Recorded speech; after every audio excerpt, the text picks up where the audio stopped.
Good morning, everyone. Welcome to the science class. So, in today's science lecture, we will continue chapter number 11. Last week हमने ये chapter शुरू किया था और हमने नेचुरल रिसोर्सेज के बारे में पढ़ा था. हमने टाइप्स ऑफ रिसोर्सेज किए थे. दो तरह के होते हैं, इनएग्जॉस्टिबल एंड एग्जॉस्टिबल.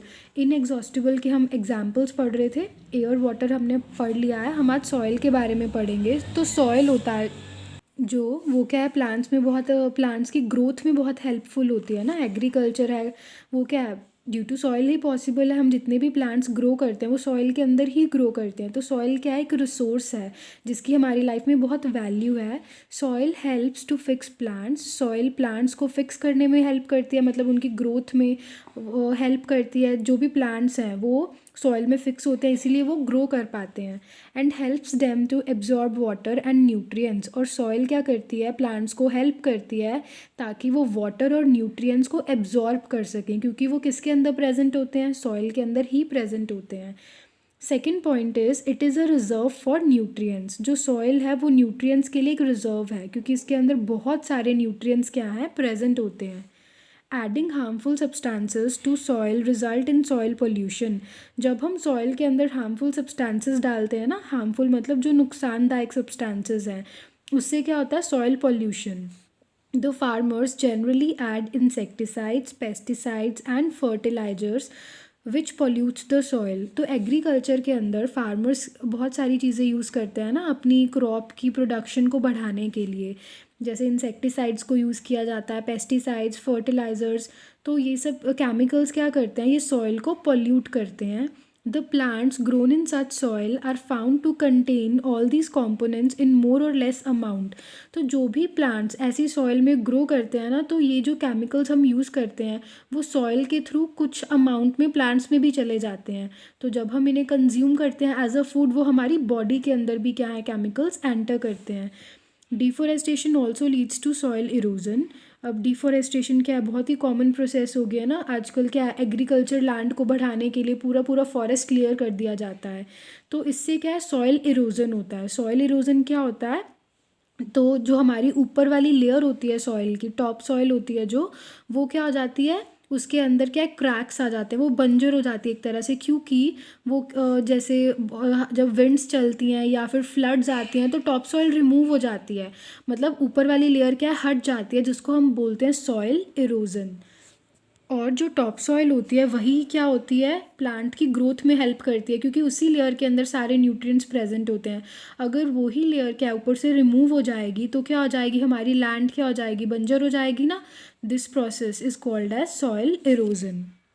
सो नीचे आपको दो पिक्चर्स दी गई हैं. Spraying insecticides and pesticide spoil the soil. जैसे ये इंसेक्टिसाइड्स और पेस्टिसाइड्स को स्प्रे कर रहे हैं सॉइल के अंदर. कटिंग ऑफ ट्रीज़ की आपको एक पिक्चर दिखाई है.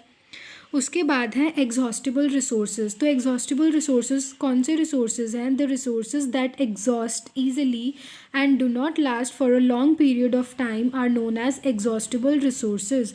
तो ऐसे रिसोर्सेज जो एग्जॉस्ट हो सकते हैं, मतलब ख़त्म हो सकते हैं, ज़्यादा टाइम तक वो नहीं रह सकते, उन रिसोर्सेज को हम बोलते हैं exhaustible resources.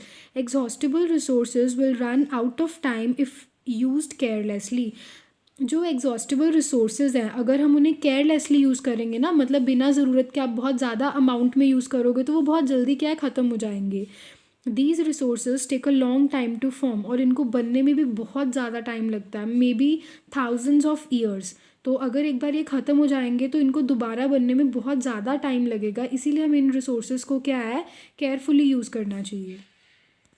So next is fossil fuels.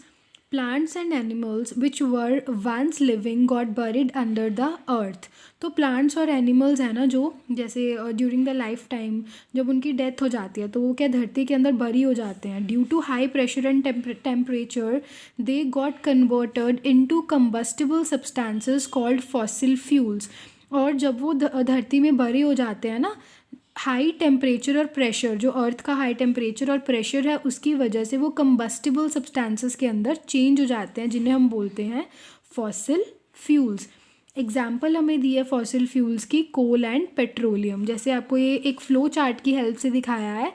पहले ये एनिमल्स थे, फिर ये डेड हो गए. डेड होने के बाद क्या है, ये धरती में बरी हो जाते हैं, दब जाते हैं. तो हाई प्रेशर और हाई टेम्परेचर में क्या है, ये अच्छे से भरी हो जाते हैं और कंबस्टिबल सब्सटेंसेस के अंदर चेंज हो जाते हैं।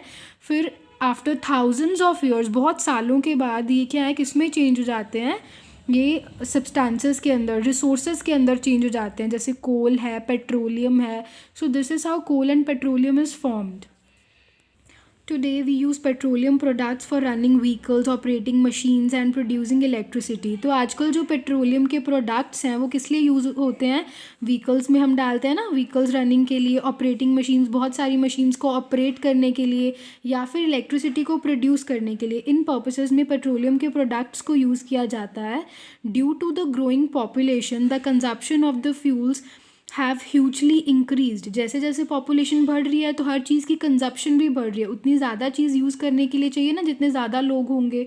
तो क्या है, जैसे जैसे पॉपुलेशन बढ़ रही है, कंजप्शन मतलब जो यूसेज है इन फ्यूल्स की, वो क्या है, इंक्रीज़ हो रही है, मतलब वो ज़्यादा यूज़ हो रहे हैं अब। If it is consumed at the same rate these fossil fuels will exhaust. अगर इसी तरह से केयरलेसली हम इन रिसोर्सेज को यूज़ करते जाएंगे तो एक दिन क्या है, ये बहुत जल्दी एग्जॉस्ट मतलब ख़त्म हो जाएंगे। Now next is forest and wildlife. Forest are rich sources of many valuable products. जो फॉरेस्ट हैं उन वहाँ से हमें बहुत सारे सोर्सेज मिलते हैं, बहुत सारे वैल्यूएबल प्रोडक्ट्स मिलते हैं। They provide us with food, medicine, fruits, would, leather, rubber. बहुत सारी चीज़ें हैं ना जो हम डेली लाइफ में यूज़ करते हैं, जैसे फूड है, मेडिसिन हैं, फ्रूट्स है, वुड है, leather, rubber etcetera. All these substances ये हमें कहाँ से मिलते हैं, फॉरेस्ट से। आपको नीचे पिक्चर्स में दिया है ना, forest provide us with food material, rubber, gum, resins are also obtained from forest. Animal hides are used for making purse, shoes etcetera. हम देखते हैं ना बहुत सारे एनिमल की स्किन को यूज़ किया जाता है to make these things like purse, shoes. तो एनिमल्स कहाँ रहते हैं, फॉरेस्ट के अंदर ही रहते हैं ना। तो इसीलिए फॉरेस्ट क्या है, हमारे लिए बहुत इंपॉर्टेंट है, because they provide us with so many things.